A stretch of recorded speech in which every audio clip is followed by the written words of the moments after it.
시청자 여러분 안녕하십니까? 2월 14일 화요일 뉴스가 있는 저녁 시작하겠습니다. 현 정부에서 민생과 외교, 안보 등의 참사가 이어졌다고 혹평한 어제 민주당 원내대표의 교섭단체 대표연설에 이어 오늘은 민주당이 의회 민주주의를 붕괴시켰다고 맹비난한 국민의힘 원내대표의 국회 연설이 있었습니다. 여야가 남탓만 한다, 내로남불이다라면서 상대당의 연설을 평가절하하는 것도 어제와 오늘 서로 비슷했습니다. 검찰이 이재명 민주당 대표에 대한 구속영장 청구 여부를 조만간 결정하겠다고 밝히자 이 대표는 자신이 어디 도망간다고 했냐며 불편한 심기를 내비치기도 했습니다. 전국 현안은 조금 뒤에 여야 의원과 함께 이야기 나눠보겠습니다. 먼저 튀르키예 지진 현장 소식부터 짚겠습니다. 튀르키예와 시리아를 강타한 지진 사망자가 3만 7천 명을 넘었습니다. 각국에서 온 구조대는 구조 작업에 사투를 벌이고 있지만 곳곳에서 약탈과 총격전 등 폭력 행위가 일어나 구조대원들을 위협하고 있습니다. 김진호 기자의 보도입니다. 무장한 군인들이 지진 피해 지역을 순찰합니다. 빈집을 털거나 상점 창문을 깨고 들어가 물건을 훔치는 범죄를 막기 위해서입니다. 가게 주인들은 조를 짜 순찰을 돌면서 재산을 지키기에 안간힘을 쓰고 있습니다. İş yerimiz burada. Arka tarafından patladığı için yağmalandı. Direkt nakit paraya ellemişler. Çekmeceden 70 bin lira para almışlar. 약탈자들을 모두 막을 수 없어 일부 상인들은 아예 가게 물건들을 모두 빼낼 정도입니다. 현지 언론들은 지진 피해 지역에서 건물을 약탈하거나 전화 사기로 생존자들을 갈취하려 한 혐의 등으로 수십 명이 체포됐다고 보도했습니다. 특히 상황이 심각한 남부 하타이주에서 약탈범들이 무더기로 체포됐습니다. 소셜미디어에는 약탈자들이 주민들에게 맞는 영상들이 많이 올라오고 있습니다. 구호품을 노리는 범죄도 나타났는데 구호단체 직원을 사칭해 트럭 6대분의 식량을 가로채려 한 사건까지 발생했습니다. 일부 지역에서는 충돌이 빚어지고 총격까지 발생하면서 독일에서 온 구조대가 한때 작업을 중단하기도 했습니다. Da findet auch eine gemeinsame Sicherheitsbewertung statt. Einige Teams arbeiten noch unter Schutz, weil sie noch Baustellen hatten. Andere Teams haben die Arbeiten eingestellt. 튀르키예 당국은 사정이 어떻든 약탈자들을 엄중히 단속하겠다는 입장을 밝히고 치안이 불안한 지역에 경찰과 군인을 배치했습니다. 약탈 용의자에 대한 법정 구금 기간을 사흘 늘리는 등 처벌을 강화하는 칙령도 발표됐습니다. YTN 김진호입니다. 튀르키예 강진 발생 일주일을 넘기며 피해 지역마다 굴삭기로 잔해를 제거하는 곳도 늘어나고 있습니다. 집이 무너져갈 곳이 없는 주민들은 기거할 텐트가 턱없이 부족해 최악의 상황에 내몰리고 있습니다. 김선희 기자가 보도합니다. 금방이라도 쓰러질 듯 기울어진 건물. 주민들은 오늘도 철골로 뒤덮인 콘크리트 더미에 망연자실 서 있습니다.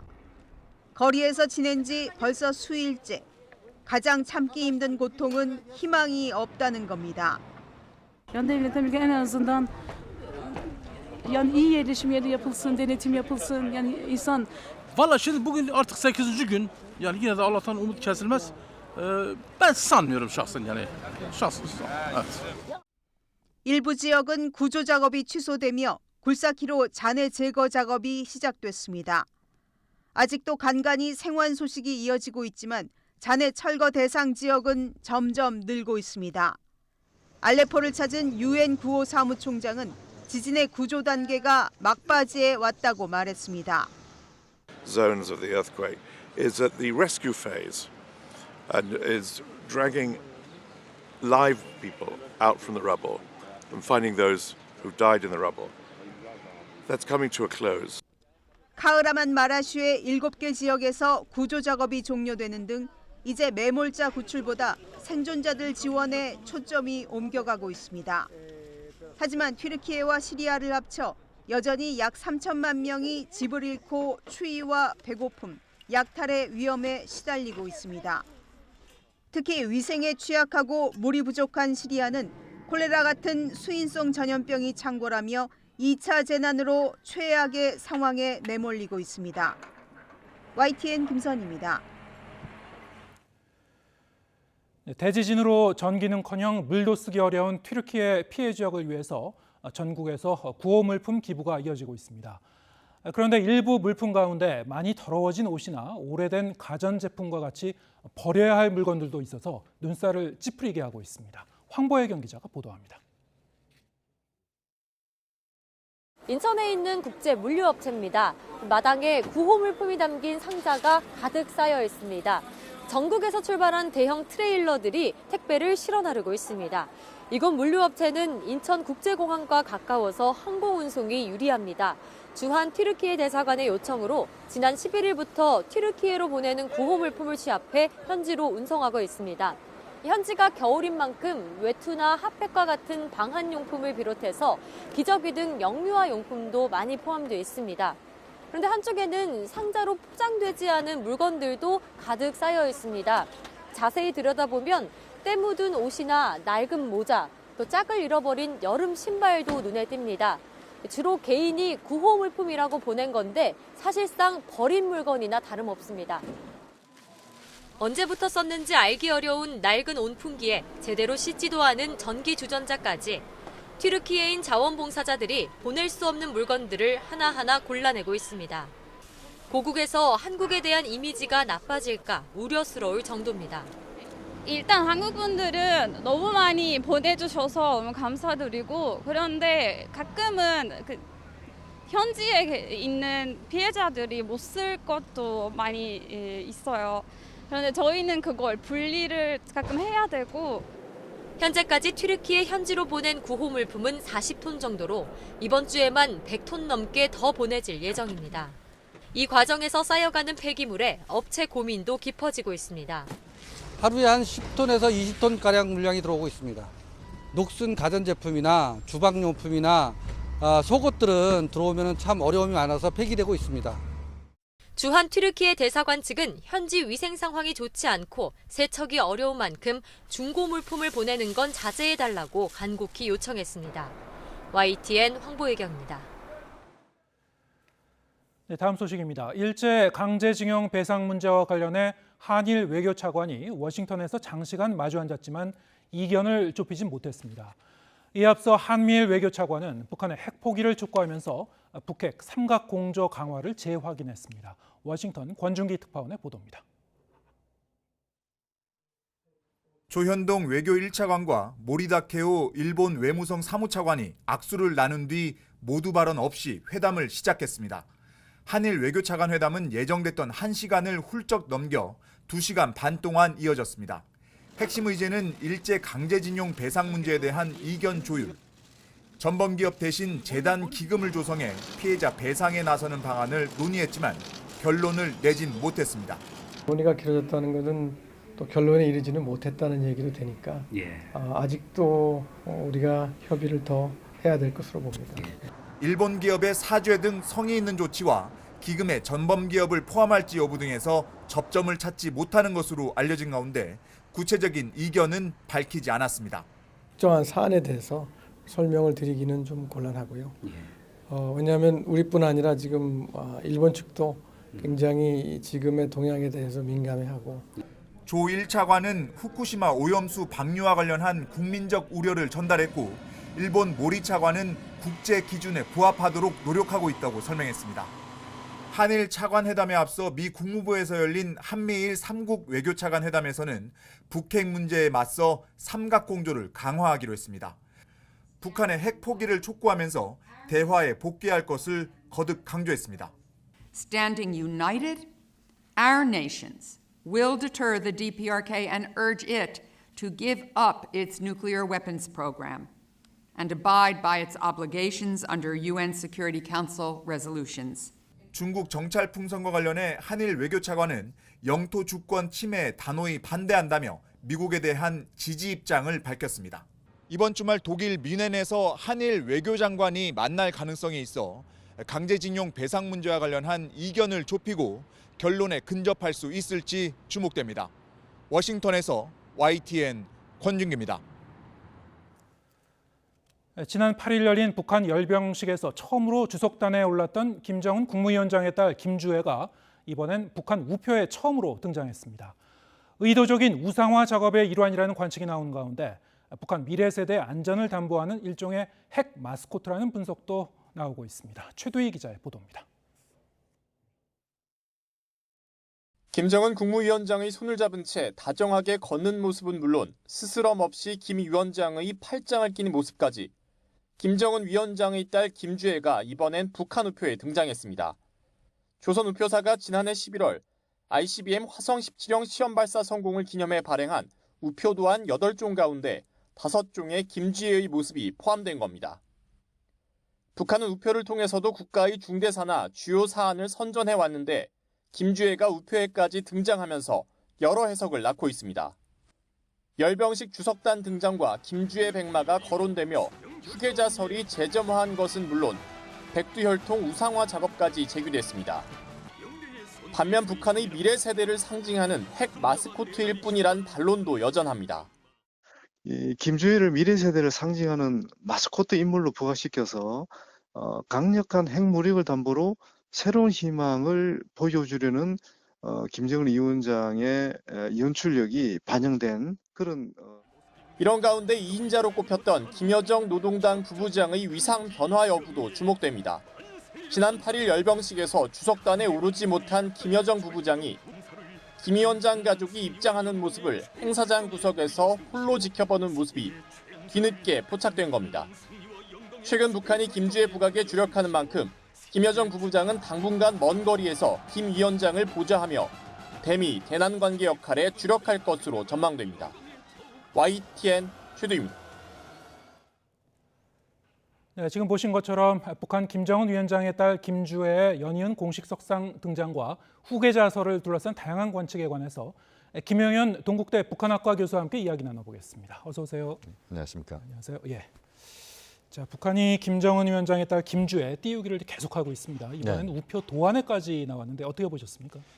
우표 도안에 나온 건 굉장히 이례적인 거라고 봐야 되겠습니다. 네. 특히 최고 지도자, 북한의 최고 지도자의 자녀가 10대 초반의 자녀가 우표에 등장한 사례는 없습니다. 예. 그만큼 이례적인 사진이다라고 봐야 될 것 같은데, 예. 우표라고 봐야 될 것 같은데, 이 사진들을 보시면요, 김여정은 전혀 나오지 않고 있고, 네.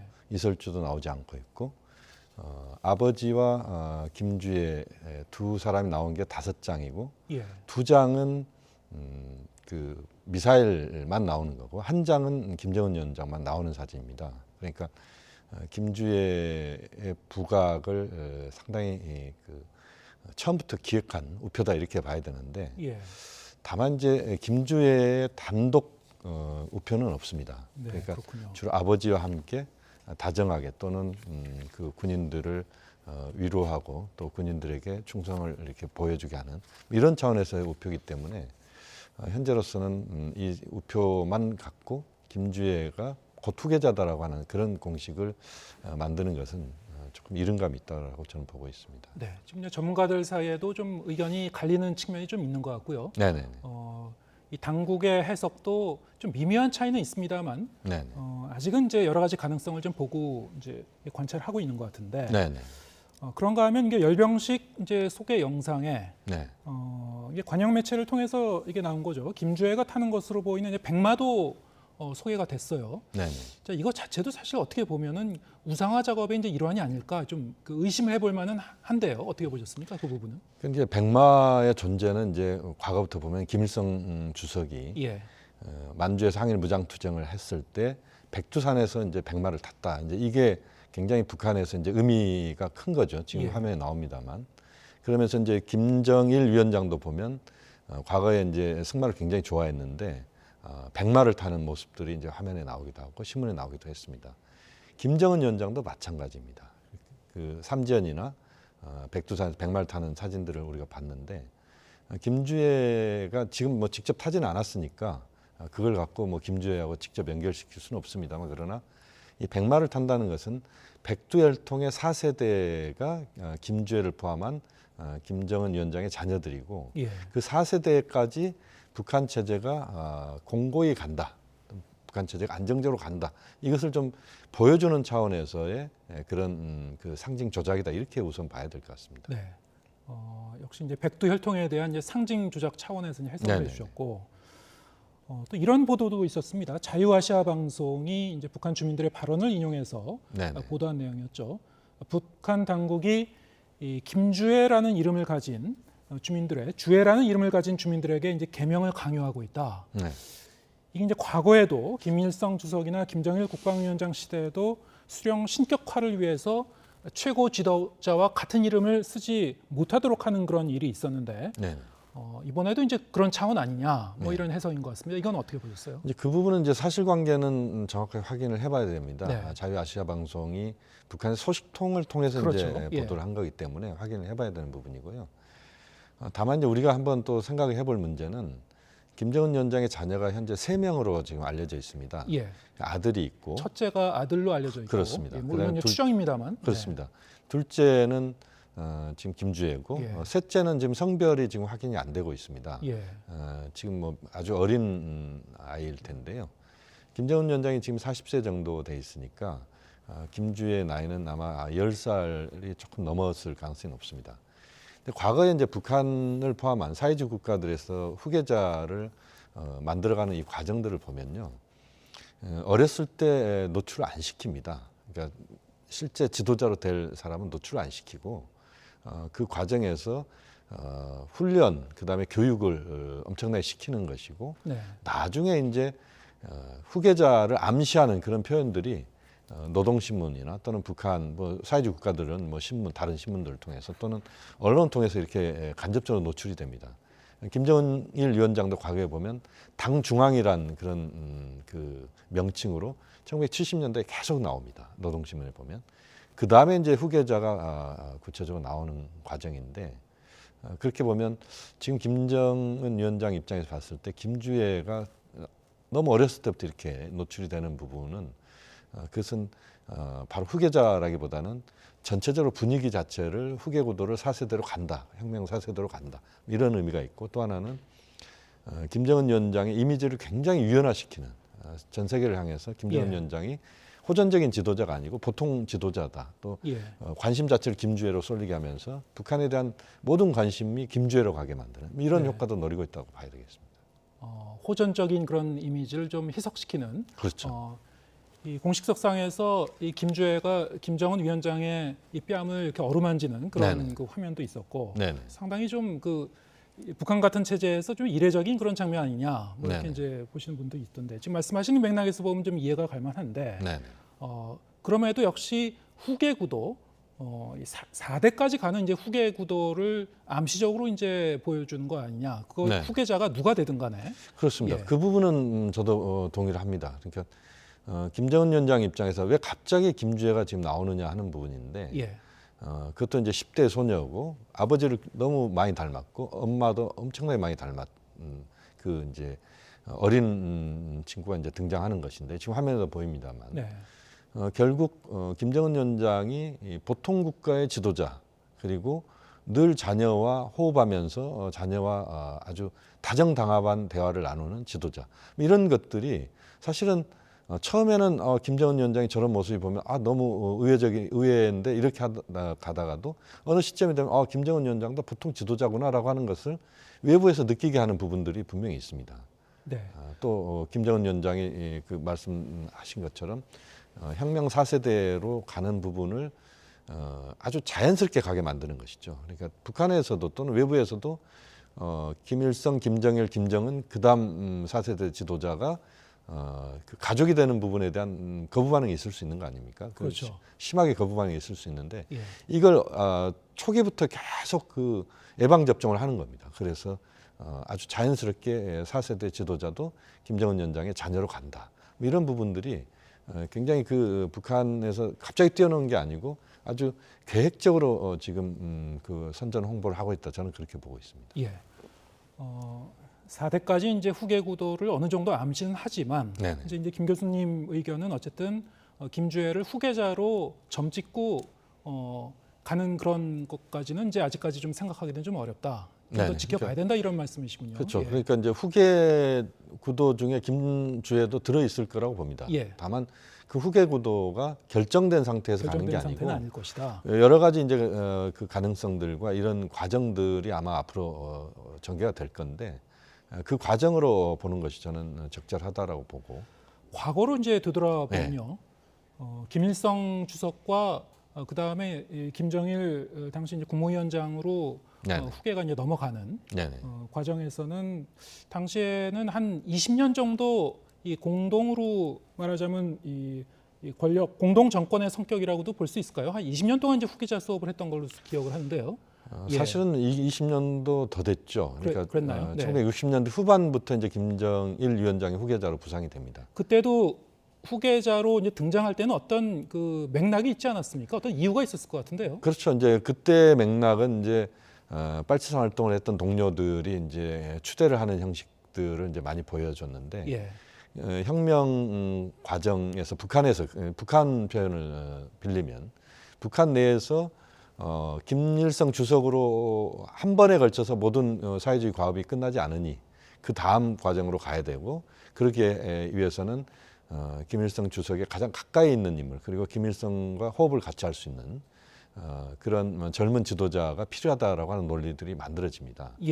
그 과정에서 이제 김정일 위원장이 등장을 하는 것인데 김정일 위원장이 등장을 하더라도 자기 이름이 공식적으로 거명된 것은 1980년도 이후입니다. 그렇군요. 그 동안에는 이제 당중앙이라고 하는 그 계속 그런 표현으로 이름이 나왔었고 그 이후에 1980년대부터 97년도 김일성 주석이 사망할 때까지 보면 김일성 주석과 김정일 위원장이 함께 현지 지도를 하고 나중에 김정일 위원장이 혼자 하고 뭐 이런 과정들 보면 공동정권이라고 봐도 무방하겠습니다. 한 20년이 넘는 그런 후계자 수업을 했었고 김정은 위원장 같은 경우에는 기억에 한 2008년 정도부터 후계자로 좀 이렇게 부각되기 시작했었고 그렇습니다. 그때는 어떤 뚜렷한 이유가 있었거든요. 아버지 김정일의 건강 문제가 이제 대두가 됐었고 그렇죠. 그랬던 그 맥락이 있었죠 그때는. 그렇죠. 그때는 이제 상당히 서둘렀던 부분이 있습니다. 김정일 위원장이 우리가 흔히 스트로크라고 이야기를 하는데 이제 그 문제가 생겼습니다. 그러면서 팔을 그 제대로 못 펴거나 발을 저는 이런 모습들을 보이면서 그때 이제 우리가 흔히 사진 정치라고 하는 것을 봤는데 사진으로 김정일 위원장의 존재가 부각되는 겁니다. 그러니까 동영상은 나오지 않았었습니다. 그때 당시에 그만큼 이제 몸이 안 좋은 상태였고 그때 압축적으로 김정은 위원장으로의 후계 구도가 만들어졌습니다. 물론 그 전부터 김정은 위원장에 대한 여러 가지 훈련들이 있었던 건 분명한 사실인 것 같습니다만 2007년, 8년도부터 한 2, 3년 사이에 그 후계자로서의 수업이 아주 치밀하게 이루어진 과정들이 몇 년에 걸쳐서 이루어졌던 건 사실입니다. 아버지 김정일에 비하면 김정은은 이제 후계자 수업이 상대적으로 좀 짧은 편이었고 그렇습니다. 그래서 이제 과연 이제 3대 후계 구도로 안정적으로 넘어갈지 여러 가지 뭐 당시에도 이제 엇갈린 그런 그 전망이 있었습니다만. 맞습니다. 그럼 지금 시점에서 왜 이 김정은 위원장이 후계자를 확정적으로 점찍진 않았더라도 후계 구도를 암시할 만한 저런 일련의 결정을 해서 공식 석상에 딸을 이제 등장시킬까? 여기도 어떤 그 맥락이 있을 것 같은데 뚜렷하게 설명되는 바는 없는 것 같아요. 물론 그렇습니다. 현재로서는 이제 지금 김주애 등장이 북한에 쏠리는 매우 부정적인 국제사회 시선이랄지 내부의 여러 그런 문제들을 좀 희석시키는 그런 효과를 노리는 것을 우선적으로 선택한 거냐? 아니면 정말 후계 구도의 출발점으로서의 지금 흐름이 만들어지는 것이냐? 이것에 따라서 이제 답이 달라질 수가 있는데 현재는 그 두 가지를 다 놓고 봐야 된다고 봅니다.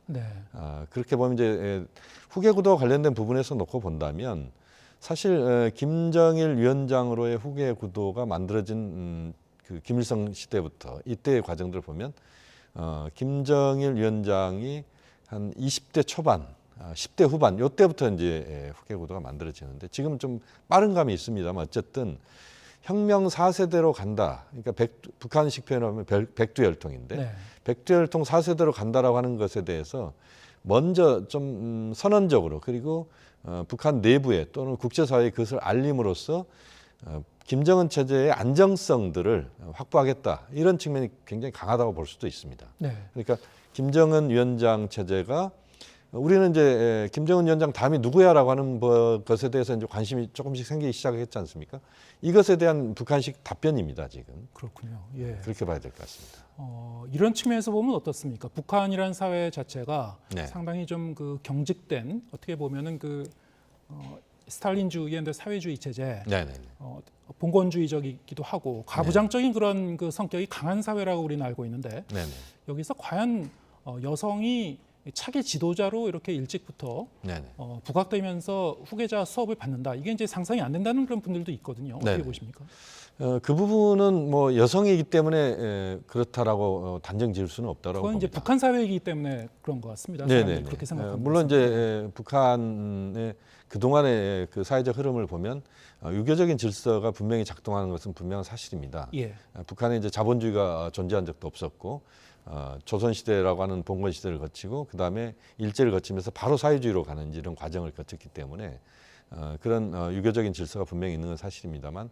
그러나 김정인 위원장 입장에서 봤을 때 가장 똑똑하고 가장 북한 체제의 사세대를 책임질 수 있다라고 판단한다면 네.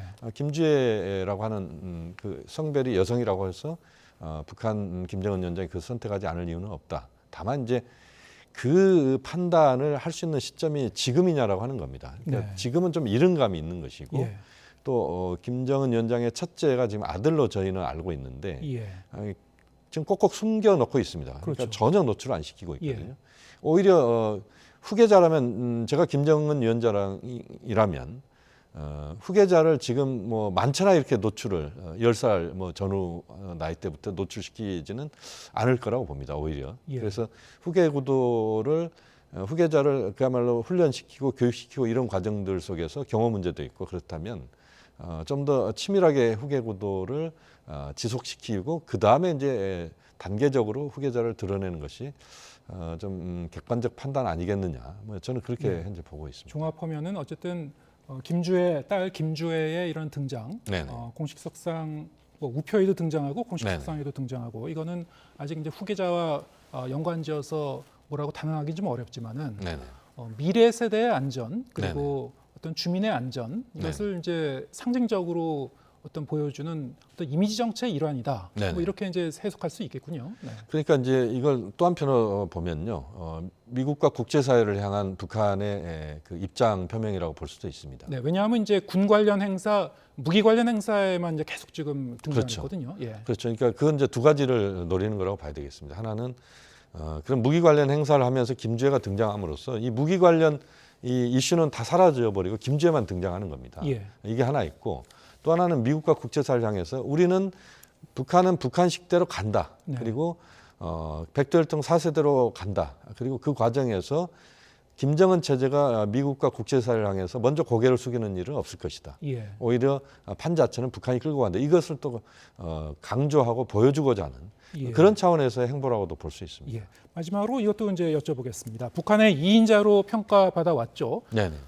김정은 위원장의 여동생 김여정 노동당 부부장 네네. 이번 열병식에서는 주석단에 오르지 않았어요. 맞습니다. 좀 멀찌감치 떨어져서 한 모퉁이 뒤편 목퉁이에 이제 서 있는 모습. 네네. 물론 이게 그 화면을 좀 통일부에서 이제 분석을 한 것 같은데 뭐 네네. 추정인 것 같습니다. 네네네. 어쨌든 이제 김여정 부부장이 한 켠에서 이제 보고 있는 모습이 이제 포착이 됐다. 네네. 위상에 좀 그 김여정 부부장의 위상에 좀 변화가 온 겁니까? 어떻게 봐야 됩니까? 저는 그렇게 보지는 않습니다. 김여정 부부장의 위상은 여전히 유지되고 있다고 봐야 될 것 같고요. 다만 이제 이렇게 볼 수 있습니다.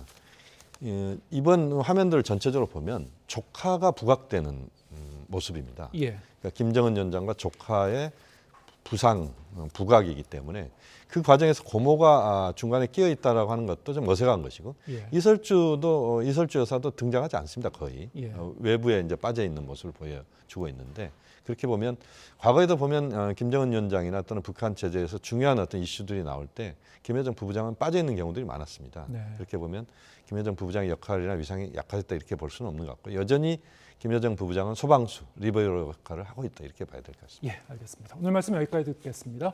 김영현 동국대 북한학과 교수와 함께했습니다. 고맙습니다.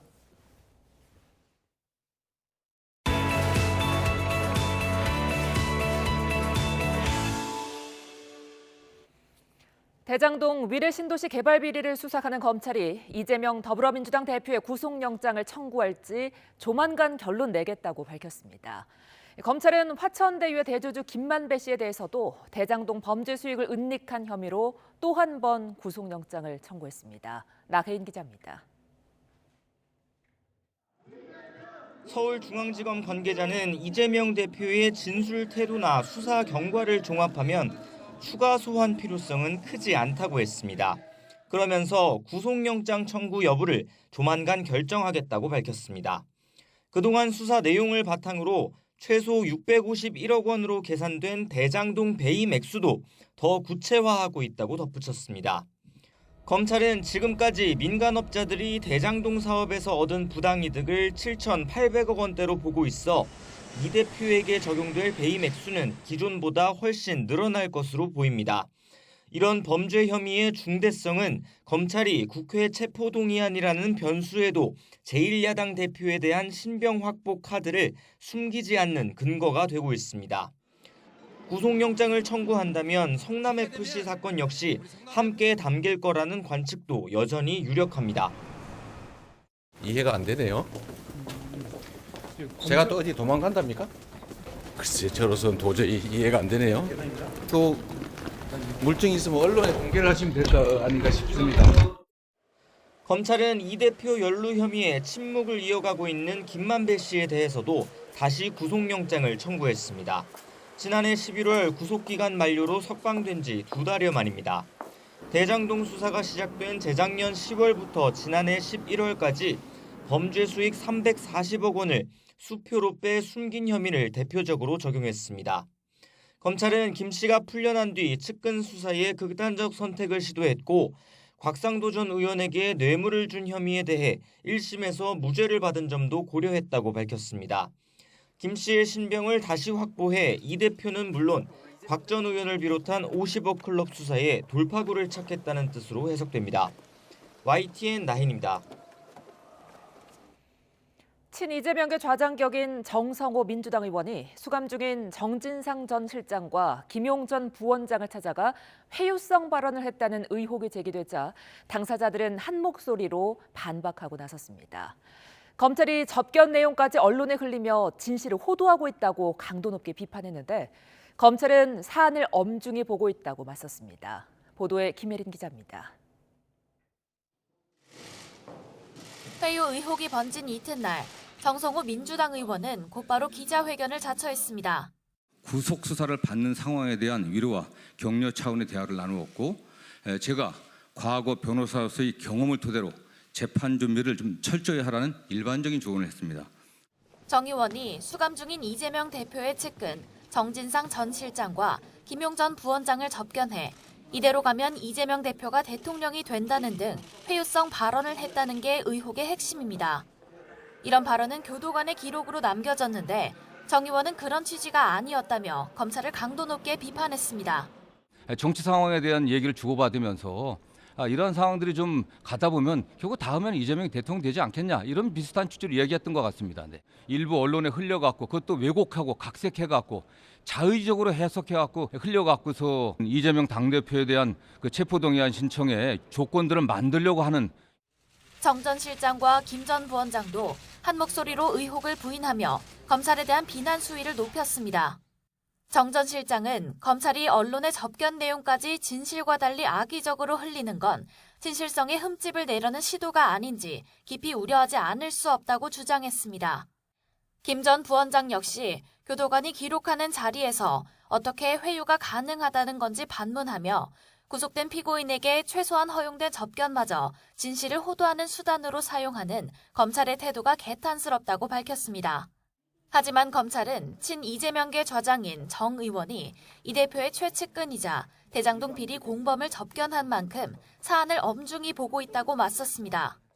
알리바이를 만들라는 등 정 의원의 접견 당시 발언은 향후 두 사람의 재판뿐만 아니라 이 대표의 수사와 재판을 염두에 두고 입단속을 시킨 것으로 보인다고 강조했습니다. 이와 관련한 수사가 진행될 수 있다는 여지도 남겼습니다. 당시 녹음 없이 교도관의 면담 요지 기록만을 남기는 특별 면회가 이뤄져 정 의원의 특혜 의혹까지 불거졌는데 검찰은 과거부터 제도 자체에 문제 제기가 있던 만큼 법무부의 제도 개선을 건의했다고 밝혔습니다. YTN 김혜린입니다. 전날 민주당에 이어 오늘 교섭단체 대표 연설에 나선 국민의힘 주호영 원내대표는 이재명 대표가 민주당뿐 아니라 국회 위신을 떨어뜨리고 있다고 맹공을 퍼부었습니다.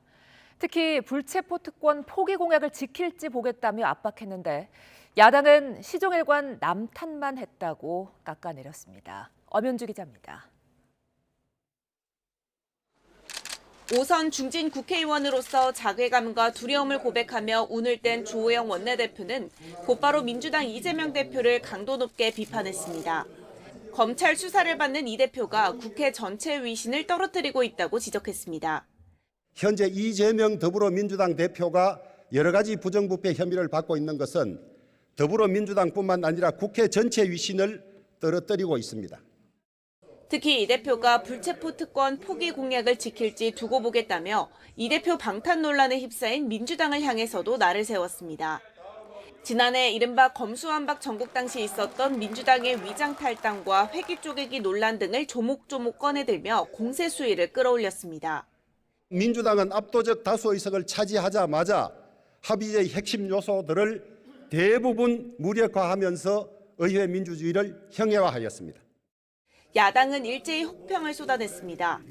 민주당은 집권 여당인 국민의힘이 시종일관 남탓만 한다며 정부와 대통령의 무능과 실정을 방어하느라 대책과 비전 하나 제시하지 못했다고 평가절하했습니다.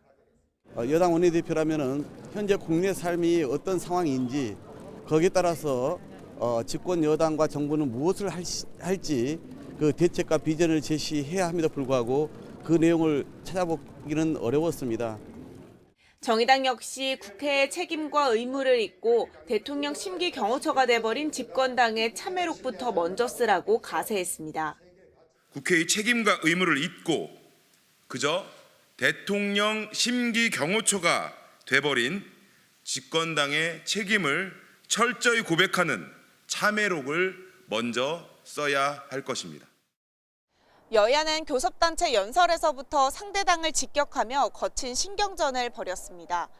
쟁점 현안이 산적한 2월 임시국회에서도 정쟁만 반복되다 결국 빈손으로 끝나는 것이 아니냐는 우려가 나옵니다.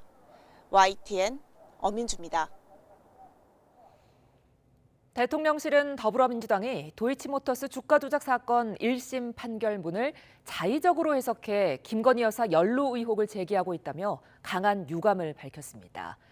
이에 민주당은 대통령실이 거짓말로 해명을 계속 바꾸고 있다고 반박했습니다. 박서경 기자입니다.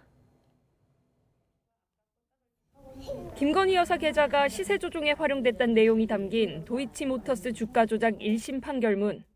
더불어민주당이 이 판결문을 토대로 김 여사의 주가 조작 연루 의혹을 제기하며 특검을 주장하자 대통령실은 판결문 내용을 왜곡한 정치 공세용 가짜 뉴스라며 유감을 표했습니다. 대통령실은 우선 매수 유도를 당하거나 계좌가 활용됐다고 해서 주가 조작 가담은 아니라고 해명했습니다. 이어 지난 정부에서 2년 이상 탈탈 털어 수사하고도 가담 사실을 특정 못해 기소조차 하지 않은 사안이라고 지적했습니다. 또 공소시효가 남은 주가 조작 기간만 보면 김 여사 계좌는 닷새 매도, 사흘 매수가 전부인데 이를 주가 조작 관여로 볼 수 없다고 항변했습니다.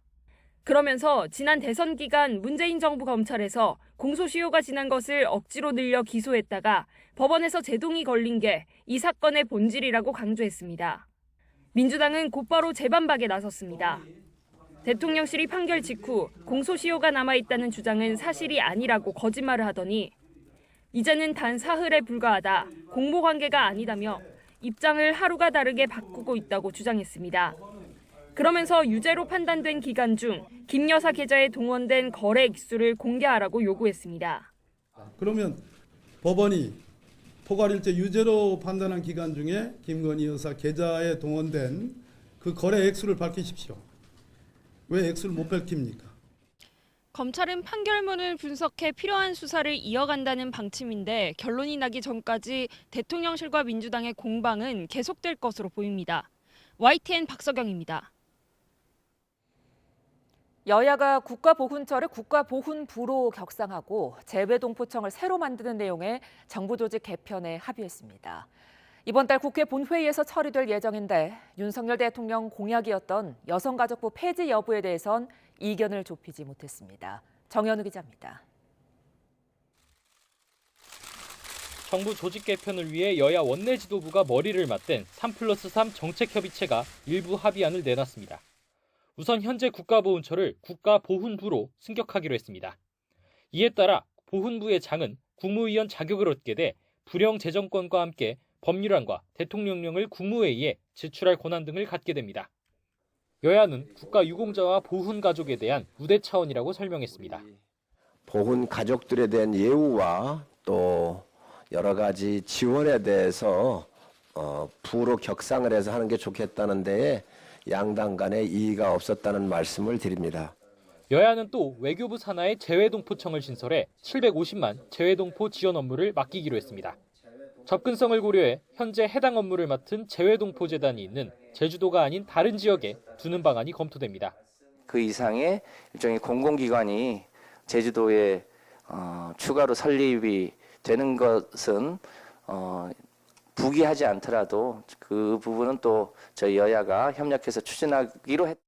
관련 법안은 국회 상임위 논의를 거쳐 오는 24일 국회 본회의 문턱을 넘을 전망입니다. 정부조직법 개정 등을 위한 여야 협상 2달 만에 이 같은 합의안이 도출됐지만 가장 큰 쟁점이었던 여성가족부 폐지 여부에 대해선 결론을 내리지 못했습니다. 윤석열 대통령 공약인 만큼 폐지가 맞다는 여당과 오히려 조직 확대 강화가 필요하다는 야당이 좀처럼 입장차를 좁히지 못하고 있습니다.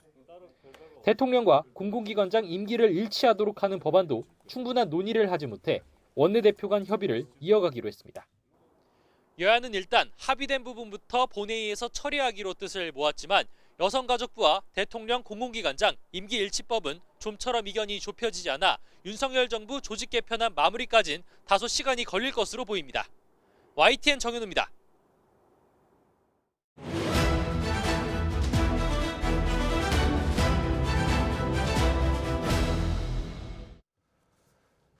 네, 정치가 있는 저녁 정가는 조혜진 국민의힘 의원 그리고 김영배 더불어민주당 의원과 함께 정치권 소식 짚어보겠습니다. 안녕하세요. 예, 반갑습니다. 어서 오세요. 네, 정의당이 화천대유 50억 클럽 특별검사 법안 발의를 공식화했습니다. 이 50억 클럽 특검에 대해서는 정의당과 민주당이 어느 정도 좀 같은 의견인가 했는데 내용을 좀 들여다보니까 좀 다른 점이 있더군요. 일단 특검의 범위를 50억 클럽으로 한정을 하겠다. 이를테면 이제 부산저축은행, 윤석열 대통령의 연루 의혹이 일각에서 제기됐던 부산저축은행 같은 것은 일단은 범위에서 이제 제외하고 가겠다. 두 번째, 특검 추천은 국민의힘 민주양당이 빠지고 비교섭단체 야 3당이 하겠다. 이렇게 이제 얘기를 했습니다. 여기에 대해서 민주당과 물밑 협상도 좀 진행 중인 걸로 알고 있기 때문에 김 의원님께 먼저 여쭤보겠습니다. 어떻게 보셨습니까? 예. 국민들께서도 매우 충격적인 그런 이제 판결이었잖아요. 곽상도 의원 아들이 50억을 받았는데 그게 무죄다. 이게 참 상식적으로 도저히 납득이 안 가지 않습니까? 정말 유전무죄, 돈 있으면 무죄고 유권무죄, 권력 있으면 무죄다. 이걸 실감할 수밖에 없는데요. 국민적 분노가 정말 들끓고 있습니다. 그래서 정의당에서도 50억 클럽을 중심으로 정말 우리 사회 특검과 부패의 뿌리를 근본적으로 파헤치는 게 중요하겠다 이런 차원에서 아마 발의를 준비를 하고 계신데요.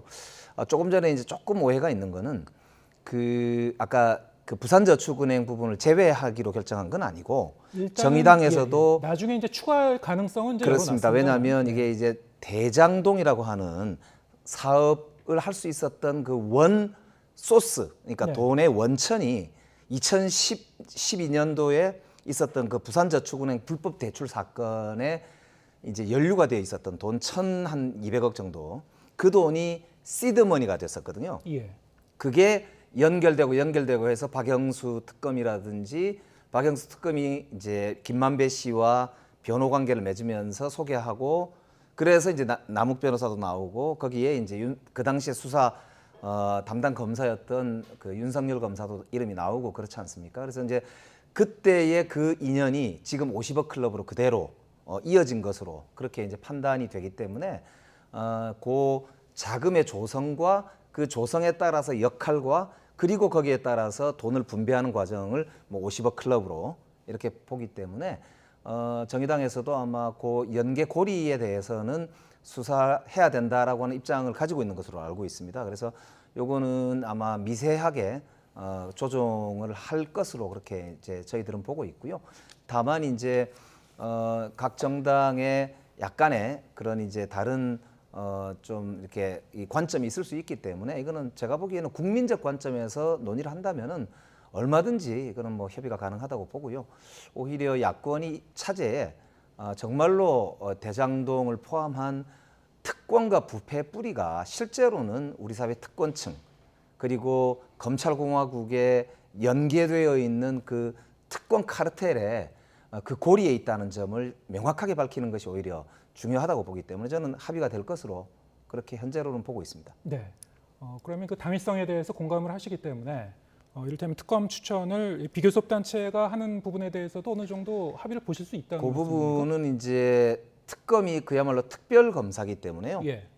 민주당이 만약에 특정 사안과 연계되어 있는 이해관계자들이 포함될 수 있으니까 예. 뭐 특검을 추천할 때 뭐 굳이 빠지라고 한다면 뭐 굳이 저희들이 특정인을 특검으로 뭐 꼭 해야 된다 이렇게 주장할 이유는 없기 때문에 네. 객관적으로 하자 그렇게 하면 뭐 그럴 용의도 있는데 이거는 지도부가 국민적 눈높이에서 저는 협상할 거다 그렇게 보고 있습니다. 아마 이제 큰 틀에서는 이제 야권 공조를 통해서 이제 특검을 추진하겠다. 뭐 처음에 이렇게 얘기했던 것 같은데 국민의힘이 이걸 어떻게 좀 보고 있는지 궁금합니다. 일단 50억 클럽 특검의 필요성에 대해서는 어떻게 보시는지 그리고 어떤 강론에 있어서도 지금 논의되고 있는 이런 상황에 대해서 어떻게 보고 계신지 어떻게 생각하십니까? 저희가 뭐 당론을 결정하거나 그렇지는 않았지만은 네. 제 상식으로 볼 때는 우리 당도 50억 클럽 특검에 대해서는 긍정적이지 않을까 싶습니다. 예. 왜냐하면 지난 문재인 정부 때 그 50억 클럽이 불거졌는데 그때 검찰이 수사 안 하고 덮고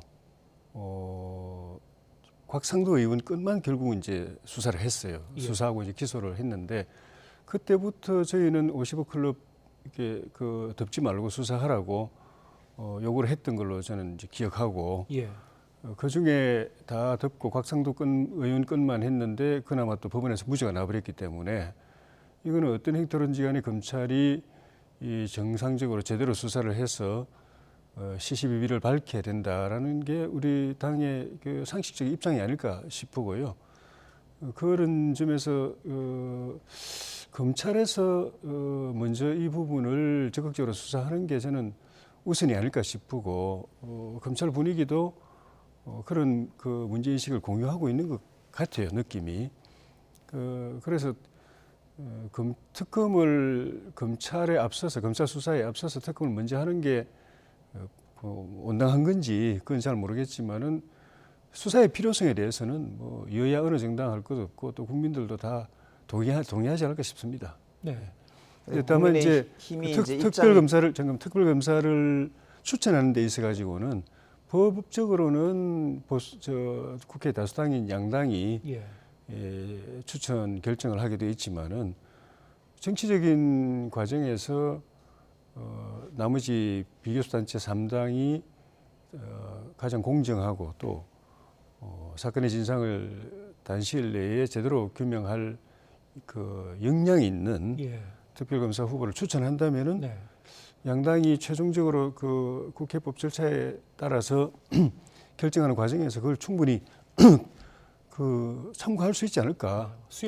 법적으로는 그 비교섭단체 3당이 그걸 결정할 권한은 없지만 또 책임지고 있는 양당이 그걸 결정하는 과정에서 충분히 그걸 참고할 수 있다고 봅니다. 예, 그렇군요. 하지만 그럼에도 불구하고 검찰이 일단 그 수사하는 거를 좀 지켜봐야 되지 않겠느냐 이런 어제 들었습니다. 아직 검찰이 본격적으로 수사에 착수한 모습은 없지만은 수사 여론이 국민 압도적인 다수가 검찰이 제대로 수사를 해라라고 하는 걸 지금 검찰이 심각하게 보고 있는 것 같아서 제대로 수사를 전격적으로 빠른 시일 안에 착수해서 한다고 하면은 그걸 먼저 보는 것이 순서가 아닐까 싶고 원래 특검이라는 게 검찰이나 경찰 수사가 제대로 안 되고 부실하거나 했을 때 하는 것이기 때문에 그렇지 않고 검찰이 계속 뭉기적거리고 안 한다면은 특검을 해야죠. 이게 사실 이제 검찰의 자존심과도 관련된 문제이기도 한데요. 만약에 50억 클럽과 관련된 당사자들에 대해서 검찰이 제대로 불러갖고 조사도 하지도 않고 지지부진한 그런 행태를 보인다면은 과연 국민 정서가 그것을 용인할 수 있을 것인가? 그럼 왜 검찰은 존재하는가 이런 질문이 나올 수밖에 없거든요. 그래서 사실 국민의힘의 입장이 조혜진 의원님 입장과 같을지 저는 의문인데요. 예. 만약에 같다면 매우 환영하는 말씀이고요. 그래서 빨리 50억 클럽 특검을 대장동 특검이지요. 처리를 할 수 있으면 참 좋겠다 이런 생각이 들고요. 사실 문재인 정부 때 수사를 안 했다는 이야기는 조금 틀린 말씀입니다. 저게 이제 윤석열 검찰총장과 아주 가까운 박영수 특검 그리고 김만배 씨와 연결고리 이런 부분이 그대로 노출이 됐었는데도 그게 검찰에서 윤석열 검찰총장 시절도 그렇지만 전혀 수사를 안 했습니다. 그렇기 때문에 이거는 그냥 문재인 정부 시절이 아니고요. 문재인 정부 시절에 검찰총장을 지냈던 윤석열 총장이 21년도에 사퇴하기 전까지도 똑같습니다. 그렇기 때문에 이거는 검찰을 위한 검찰공화국에서 이제 이루어진 그런 수사의 불편부당함이다. 이 부당함이다 이렇게 볼 수가 있는 것이고요. 저희들은 어쨌든 국민적 눈높이가 매우 중요하다고 생각합니다. 이 문제는 명명백백하게 진실을 밝힐 필요가 있기 때문에 저는 저희들은 조건을 달거나 그럴 생각이 있는 게 아니고요. 조속한 시일 내에 이제 특검법을 처리를 하는 게 우선이다. 이제 그렇게 생각을 하고 있습니다. 네, 지금 민주당은 이제 쌍특검을 추진하려고 하고 있는 것이고, 그렇습니다. 예, 정의당은 일단 50억 클럽 특검 얘기를 하고 있는 것이고, 어쨌든 양당 간의 이제 협상이 진행되고 있지 않을까 싶은데, 지금 이제 물밑 협상이라고 저희가 표현합니다만 여기에 이른바 이제 노란봉투법, 이 파업할 경우에 이제 노동조합과 근로자에 대한 기업의 손해배상 청구를 제한하는 그런 법이죠. 이것과 좀 연계가 되지 않을까 이런 시각도 있고, 또 지금 이제 검찰이 이재명 대표의 구속영장 청구 여부를 조만간 결정을 하겠다고 했기 때문에 이 체포 동의안 문제하고도 자연스럽게 연계가 되지 않을까 여러 가지 관측이 나오고 있어요. 물론 이제 정의당은 극구 부인하고 있습니다만 어떻게 보고 계십니까? 정치는 살아있기 때문에 네. 그런 이제 이야기가 왔다 갔다 할 수는 있죠. 그러나 거래 대상은 아니지 않습니까? 그렇기 때문에 국민적 의혹을 해소를 한다는 차원에서 진실을 밝히는 특검은 특검대로 당연히 저희들은 야권 공조를 기본으로 해서 이제 통과를 시키고 진행을 할 것이라 이렇게 생각하고 있고요. 더불어서 노란 봉투법도 저희들 입장에서도 굉장히 긍정적으로 보고 있는 분도 많기 때문에 저는 그 부분에 대해서도 충분히 협력을 해나갈 수 있다 이렇게 생각하고 있습니다. 체포영장 문제는 조금 이제 다른 문제잖아요. 이건 야권을 일방적으로 사실을 탄압하는 문제와 연관되어 있기 때문에 이거는 현재 있는 특검법이나 혹은 노란봉투법하고는 성질이 다른 문제여서 저는 뭐 그렇게 연계되는 문제는 전혀 아니다. 이제 그렇게 보고 있습니다. 네. 조만간 결정할 것이다. 검찰이 구속영장 청구 여부를 국회로 이제 이 체포동의안이 넘어오게 되면은 지금 뭐 24일 본회의 이르면 뭐 그쯤 될 수도 있다라는 얘기까지 나오는 그런 판인데 뭐 좀 여야 좀 어떻게 보고 계신지 모르겠습니다. 국민의힘 쪽에서는 어떻게 보고 계신가요? 정의당에서 그 이재명 대표한테 불체포 특권 포기하라. 네. 그 이야기하고 있고 정의당의 기본 입장이 또 그렇고 뭐 누구든 그 당사자가 누구든 간에 불체포 특권은 그 폐지해야 될 제도다라는 이제 입장이고 지난번에 노웅래 의원 그 체포동의안 처리할 때도 당론으로 그 의결 찬성 입장을 밝혔던 것으로 제가 기억하는데 그 입장이기 때문에 뭐 그건 큰 이제 변화가 없을 것으로 생각이 됩니다. 그런데 뭐 국민의힘도 마찬가지고 민주당도 국민의힘 민주당 할 것 없이 또 이재명 대표 또 뭐 누구든 할 것 없이 선거 때마다 또 후보 토론 때마다 다 불체포 특권 폐지 그 공약을 했는데 당사자가 되니까 이제 또 말이 이제 바뀐 건데 그래서 우리 당은 그 입장에 변화가 없기 때문에 표결을 하게 되면은 이제 동의적으로 할 텐데 민주당은 지난번에 노웅래 의원 건이나 또 최근에 다른 표결들에 보면은 뭐 똘똘 뭉쳐가지고 일사불란하게 이제 투표를 하는 걸 보면은 그게 가결될 가능성은 그렇게 높아 보이지 않는다. 예. 그런 생각이 들고 정의당 같은 경우에는 조금 전에 말씀도 있었지만은 지금 50억 클럽 독자적인 이 특검안을 내놓고 또 이재명 대표한테 불체포 특권 내려놓으라고 요구하고 심지어 정연동의당 대표는 김건희 특검까지도 이재명 대표 방탄용 아니냐. 왜 그렇게 문재인 정권 때는 청문회 때 그게 문제가 됐을 때 아무 문제가 없다고 민주당 의원들이 그렇게 앞장서서 다 면죄부를 주더니 이제는 다시 또 그걸 특검을 해야 된다고 하느냐 이렇게 비판할 정도로 지금 민주당과는 다른 차별화된 노선을 지금 보이고 있는데 내년 총선 앞두고 그거는 저는 이 사안 자체에 대한 입장의 차이도 있지만은 지난 총선 때 민주당 이중대라는 그런 오명 때문에 선거에서 크게 참패했던 그 교훈을 이제 교훈 삼아 가지고 총선 앞두고 민주당만의 정의당만의 독자적인 색깔 노선을 보이기로 하고 민주당과 차별화하기로 하고 민주당 이중대라는 그걸 벗어나려고 하는 건 아닌가 싶기 때문에 저렇게 주장해놓고 또 노란봉투법 때문에 또 다 받아주고 또 흔히 말하는 이제 야합 같은 형태로 또 보이고 또 이재명 대표에 대해서도 대충 이렇게 봐주고 이런 식으로 하지는 않을 거로 봅니다. 예.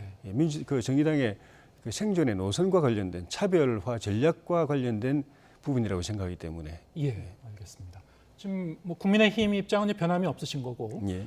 말씀하셨다시피 이제 정의당 입장이 이재명 대표가 대선 후보 시절에도 이제 공약으로 내걸었던 게 이제 불체포 특권 이제 폐지였기 때문에 정의당은 물론 이제 당론으로 지금 정한 건 아닙니다만 최소한 어쨌든 찬성표를 던질 것처럼 이제 얘기를 했습니다.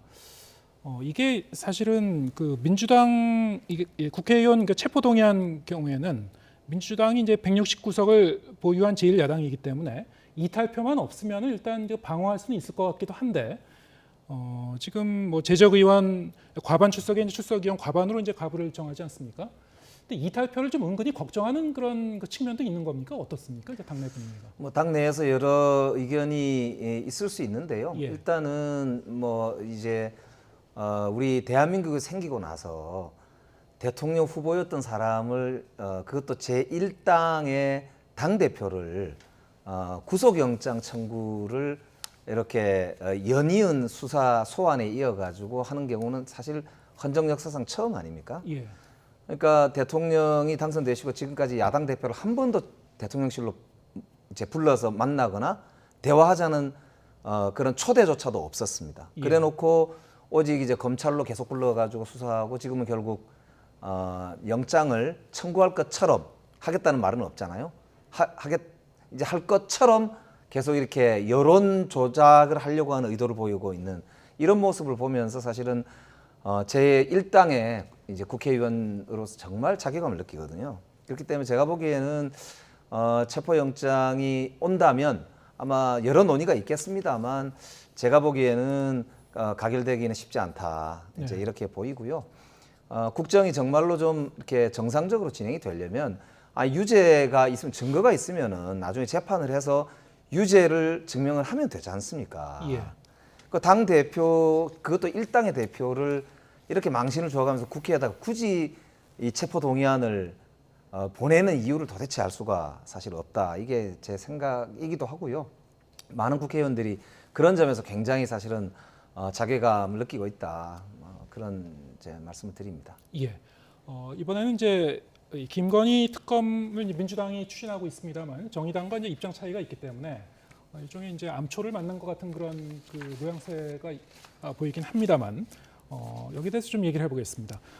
최근에 이제 법원의 판결문을 보면은 여기에 이 김건희 여사 이제 연루 의혹이 오히려 더 이게 불거진 거다라고 이제 국민의힘 쪽은 민주당은 이제 거기에 대해서 이제 문제 제기를 하고 있고 국민의힘이나 대통령실 같은 경우에는 여기서 오늘 또 해명 자료를 내기도 했죠. 대통령실이.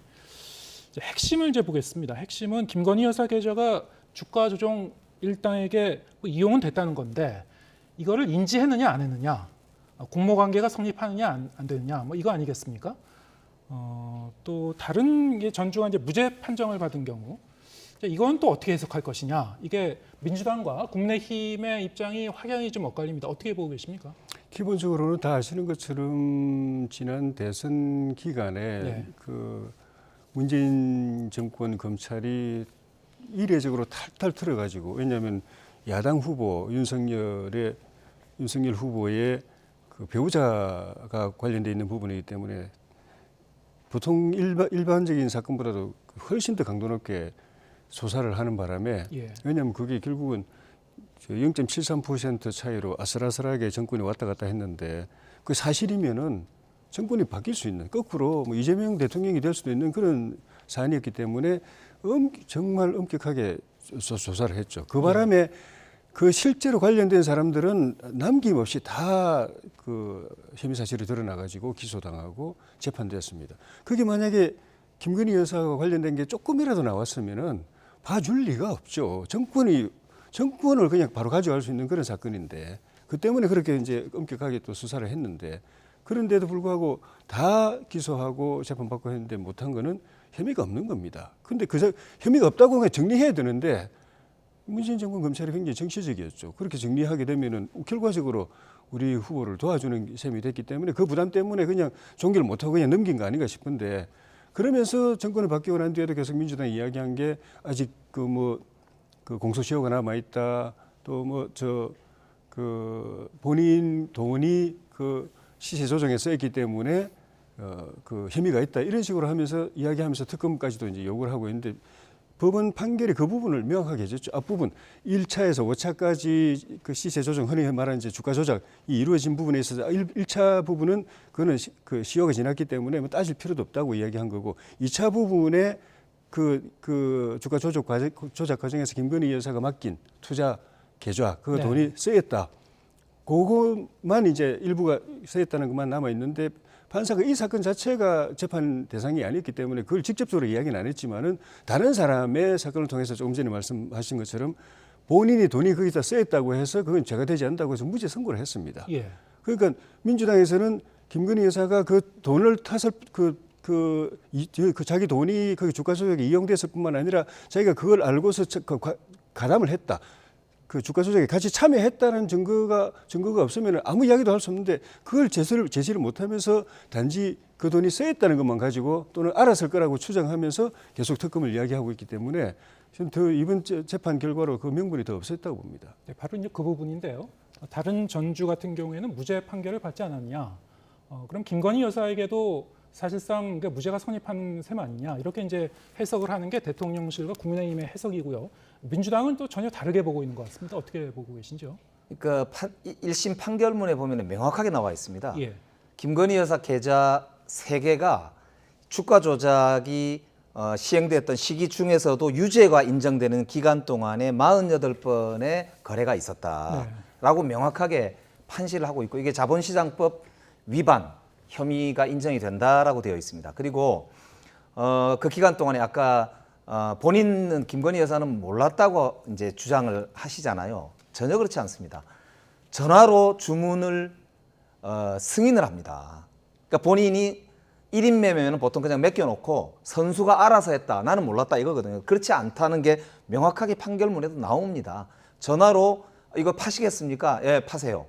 제가 허락하지 않으면 팔지 마시고요. 이런 내용들이 포함되어 있는 걸로 제가 알고 있거든요. 그러니까 이런 것들을 사실 대통령실이 거짓말로 해명한다는 게 바로 그 대목인데요.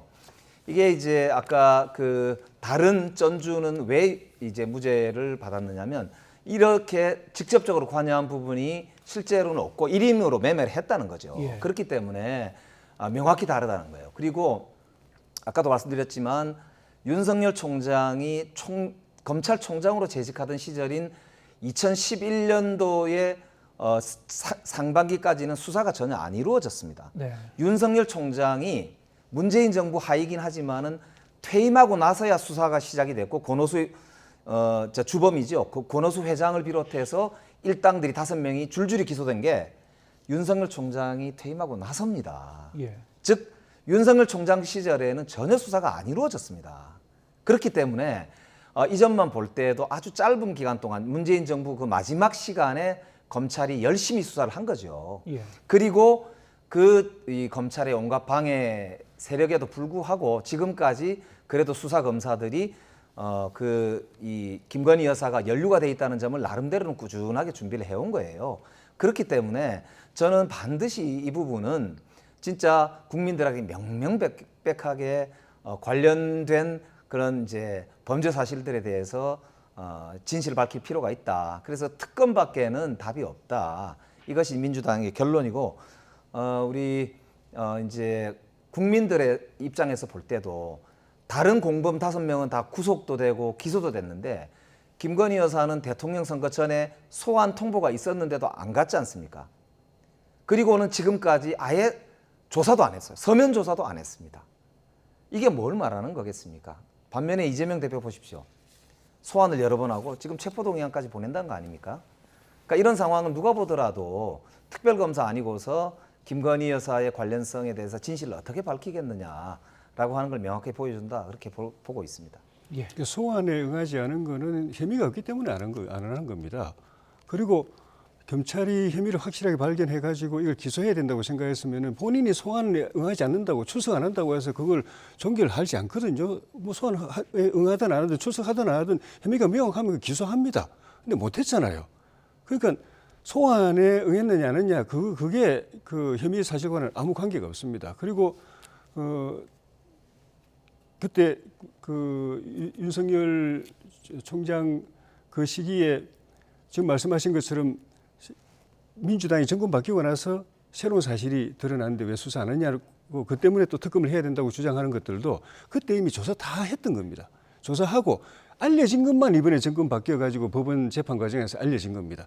다 확인하고도 기소 못했어요. 못한 일을 가지고 계속 이렇게 이야기하고 전화로 파세요 마세요 그 이야기할 수 있는 거잖아요.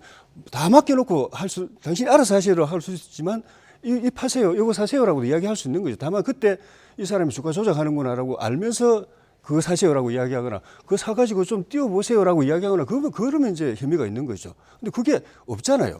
그냥 사세요 내 돈 맡겨놓고 좀 사세요 파세요 그 살까요 팔까요 그럴 때 알아서 하세요 이렇게 말한 게 그게 혐의는 안 되는 거죠. 근데 조금 전에 한 말씀과 배치되는 말씀이거든요. 1인 매매 맡겨놓고 했기 때문에 나는 몰랐다라고 얘기했는데 사세요 파세요라고 지시했다는 거는 자기가 알았다는 건데요. 특히나 이 주가 조작이라는 거는 아까 연루된 그 기간을 보면 그 한 3년에 걸쳐서 이루어지거든요. 그리고 권오수 회장과 김건희 여사 그리고 그 김건희 여사의 어머니인 최은순 여사하고는 아주 오랜 기간 한 20년 가까이 지인이에요. 그렇기 때문에 이거는 명백하게 주가 조작 과정에 가담했다라는 점을 이제 볼 수가 있는 거죠. 예, 알겠습니다. 판결문에 나타난 그 사실들은 뭐 한 가지인데요. 역시 여야가 이제 바라보는 게 해석은 이게 정반대로 상반된 해석을 하고 계신데 어쨌든 민주당이 지금 계속 이 특감을 주장을 하고 계시니까 앞으로 어떻게 추진이 되는지 잘 지켜보도록 하겠습니다. 조혜진 국민의힘 의원, 김영배 더불어민주당 의원과 함께했습니다. 고맙습니다. 네, 고맙습니다.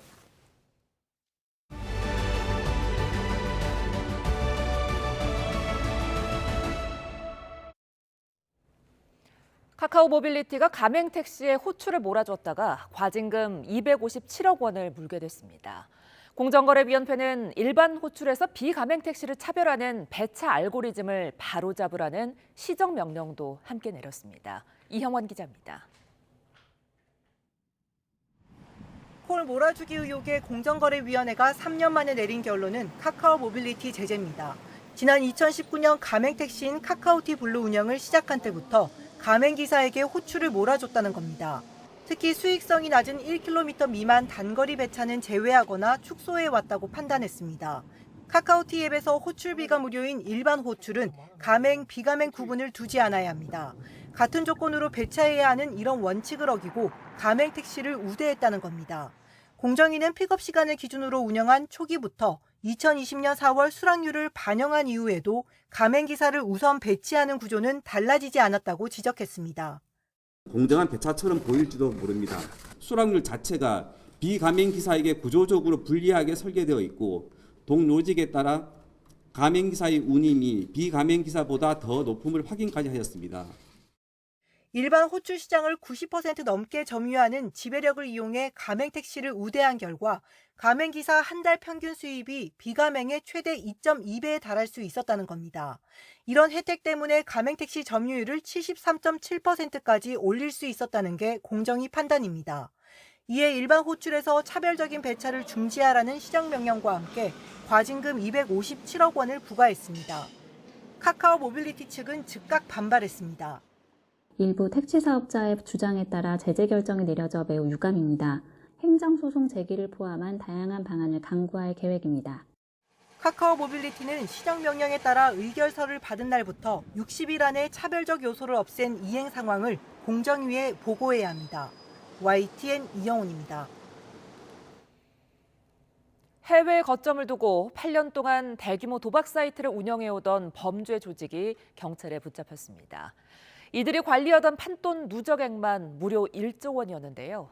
조직원 중에는 대기업 현직 간부도 있었습니다. 강민경 기자입니다. 자동차 트렁크 아래 별도로 만든 비밀 공간을 열자 현금 인출 카드가 여러 장 든 가방이 나옵니다. 또 다른 종이봉투에서는 현금이 한가득 발견됐습니다. 경찰이 말레이시아에 거점을 두고 불법 도박 사이트를 운영하던 조직의 계좌팀을 붙잡은 현장입니다. 이 조직은 2014년부터 지난해까지 8년 동안 도박 사이트를 운영했습니다. 여기서 오고 간 판돈 누적액은 무려 1조 원. 경찰이 추정하는 범죄 수익금만 해도 566억 원입니다. 총책인 40살 A씨와 39살 B씨는 이 돈으로 말레이시아에서 호화 생활을 누려왔습니다. 회원 수가 한 10,000명 정도가 돼야만 이루어지는 부분이 있기 때문에 상당히 규모가 큰 조직이었고 말레이시아 현지에서도 그 총책들은 상당한 재력가로서 행세를 했던 것으로 밝혀졌습니다. 아예 해외 생활터전을 잡은 이들은 친구나 지인 등 검증된 사람들을 중심으로 국내 조직을 꾸려서 경찰 수사망을 피해왔습니다.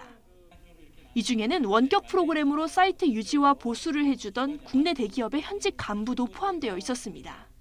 대기업에 다니면서 그 IT 기술을 활용해서 도박 사이트 유지 보수를 계속 지속적으로 하였고요. 총책과 친구지간으로서 이런 부분들에 대해서 계속적으로 이중 생활을 한 사실이 확인됐습니다. 경찰은 약 1년 반 전 이들의 범행 관련 첩보를 입수한 뒤 말레이시아 공안과 인터폴의 협조를 받아 총책 A씨 등 30명을 붙잡고 이 가운데 10명을 구속했습니다. 또 범죄 수익금을 숨기기 전에 동결하는 기소 전 추징 보전 조처를 했고 이들이 사들인 부동산 등 여러 자산을 계속 추적하고 있습니다. 경찰은 아직 말레이시아에 있는 공범 3명의 소재도 최대한 빨리 파악해 국내로 송환하겠다는 방침입니다. YTN 강민경입니다. 합법적으로 운영되는 대부 중개 사이트에서 대출 문의를 가는 소비자들의 개인정보가 유출돼 불법 사금융과 접촉하는 피해가 큰 거로 나타났습니다. 이에 따라 앞으로는 등록 대부업체도 사이트에서 소비자의 개인정보를 열람할 수 없도록 운영 방식이 개선될 예정입니다. 강희경 기자입니다. 돈을 갚지 못한 대출자의 차를 압류해 제멋대로 빼돌리고 지인들에게 알몸 사진을 유포하겠다고 협박합니다. 연 4,000%에 달하는 고금리로 돈을 뜯어내온 불법 대부업 사례입니다. 아들 손톱을 찾아가고 다 뽑아버리겠다. 밤길 조심해라. 회사에 다 알리겠다. 더 나아가 지방자치단체에 대부업 등록까지 하고 불법 영업을 일삼은 대부업체도 적발됐습니다.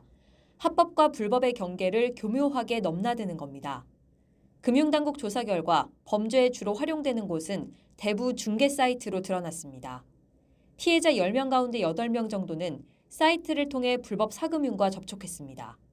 지방자치단체에 등록된 합법 중개업체이고 등록 대부업체만 광고를 올릴 수 있지만 대출을 신청한 소비자들의 개인정보가 줄줄이 새나간 것으로 조사됐습니다. 돈이 필요하신 분이 등록 대부업체에 전화를 하게 되면 그 전화한 분의 그 정보가 공유돼가지고 그게 제3자인 그 불법 대부업을 하는 사람들한테 그게 연계가 돼서 그 사람들이 전화가 왔고 대출이 이루어지고 이에 따라 정부는 사이트 운영 방식을 전면 개선하기로 했습니다. 현재는 대출을 문의하는 소비자의 개인정보를 회원 대부업체가 열람할 수 있는데 앞으로는 이 정보가 모두 차단됩니다. 대부업체가 댓글을 달면 소비자가 먼저 연락하는 방식으로만 운영됩니다. 다만 연락처를 전달받은 회원 대부업체가 이를 유포하는 행위까지 막긴 어려운 만큼 불법 행위에 대한 단속도 지속할 방침입니다. 2차 유출 같은 경우는 명백한 이제 법령 위반입니다. 이에 대해서는 수사기관 등과 협업해서 수사 단속을 지속할 예정입니다. 지난해 금감원에 접수된 불법 사금융 신고 상담 건수는 12만 3천여 건. 대부업체에 연락하기 전 등록 대부업체 통합조회를 통해 등록된 전화번호가 맞는지 확인하고 불법 사금융 업자로 추정되면 적극적으로 신고하는 등 소비자들의 주의도 필요합니다. YTN 강희경입니다. 작은 초콜릿 하나가 사랑의 징표가 되기도 하는 날, 밸런타인데이입니다. 종주국이라 할 수 있는 서양에선 성별 구분 없이 연인들이 서로 선물을 주고받는 날인데요. 이 문화가 우리에게 넘어와선 여성이 남성에게 초콜릿을 선물하는 날로 조금 변했습니다. 1960년대 일본에 번진 여성 해방 운동 속에 여성의 주도적이고 적극적인 행동을 일본 제과업체가 마케팅으로 활용하면서 이런 관행이 시작됐다고 전해지는데요. 하지만 사랑을 전하는 초콜릿의 달콤한 뒤엔 환경 파괴와 아동 착취 문제에 대한 지적도 끊이지 않고 있습니다. 초콜릿의 주 원료인 카카오의 전 세계 생산량 70%는 아프리카 가나와 코트디부아르에서 나오는데요. 초콜릿 수요가 늘자 코트디부아르는 열대우림을 베어내고 카카오 농장을 세웠습니다. 그 결과 1960년대 이후 코트디부아르 열대우림 80% 이상이 사라졌죠.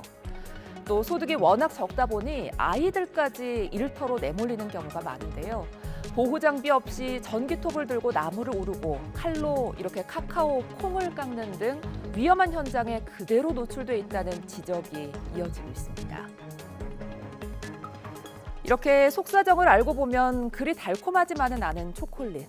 이뿐만 아니라 밸런타인데이만 되면 초콜릿의 포장이 겹겹이 더 화려해지면서 과대 포장으로 인한 환경오염 문제도 꾸준히 지적되고 있는데요. 따라서 최근엔 포장이 간결하고 생산자에게 정당한 대가가 돌아가는 공정무역 초콜릿을 선물하는 경우도 늘고 있습니다. 네, 그렇다면 우리나라 고유의 전통은 없을까요? 조선시대 우리 조상들은 3월 5일 경칩이 되면 사랑의 증표로 이렇게 은행을 선물했다고 합니다. 천년을 산다는 암수 은행나무처럼 천년의 사랑을 기원하면서 가을부터 한 알 한 알 은행을 모아서 봄날에 사랑하는 이에게 건넸다는데요. 밸런타인데이, 달콤한 초콜릿으로 사랑을 표현하는 것도 좋지만 조금은 다르게, 하지만 의미 있게 각자의 마음을 전해보는 건 어떨까요? 네, 오늘 뉴스가 있는 저녁은 여기서 인사드리겠습니다. 잠시 뒤에는 뉴스 퍼레이드가 이어집니다. 저희는 내일 저녁 7시에 다시 찾아뵙겠습니다. 함께해 주신 여러분 고맙습니다.